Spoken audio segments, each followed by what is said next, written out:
President Barack Obama is to announce changes to U.S. electronic spy programs after revelations made by ex-intelligence contractor Edward Snowden. He aims to restore public confidence in the intelligence community. Mr. Obama is expected to create a public advocate at the secretive court that approves intelligence collection.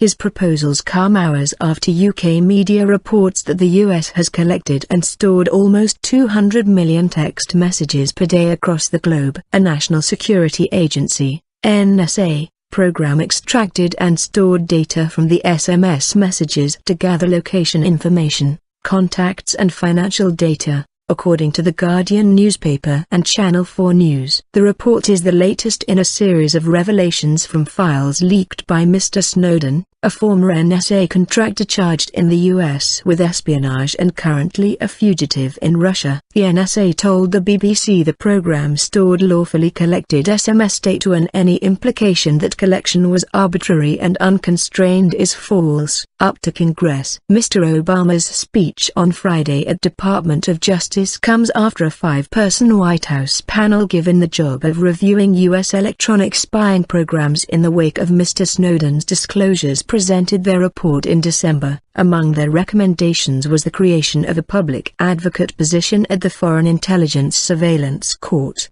FISC, where judges have approved the mass spying program. Currently, only the U.S. government is represented in front of FISC judges. In details leaked to various U.S. media by the White House, Mr. Obama is expected to endorse that position, as well as extending some privacy protections for foreigners.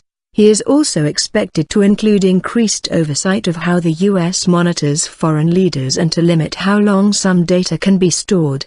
But President Obama is not expected to endorse one of the panel's headline recommendations, shifting the storage of phone records from the NSA to the telecommunications firm or a third party where it can be queried under limited conditions.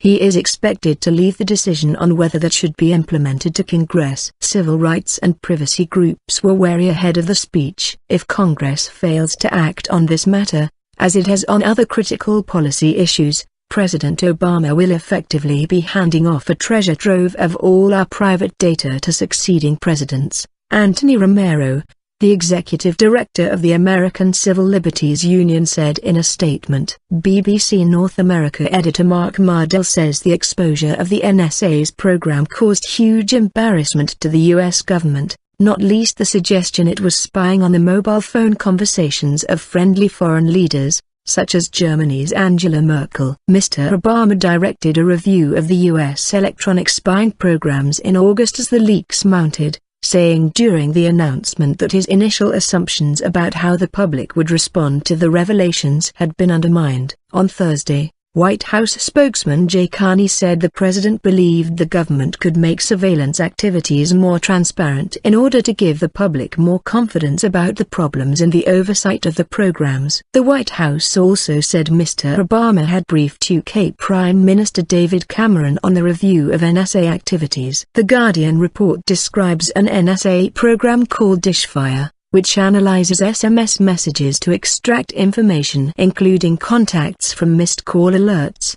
location from roaming and travel alerts, financial information from bank alerts and payments and names from electronic business cards. It also alleges that the NSA's UK counterpart GCHQ searched the NSA's database for information regarding people in the UK. In a statement to the BBC, GCHQ said all of its work was carried out in accordance with the strict legal and policy framework,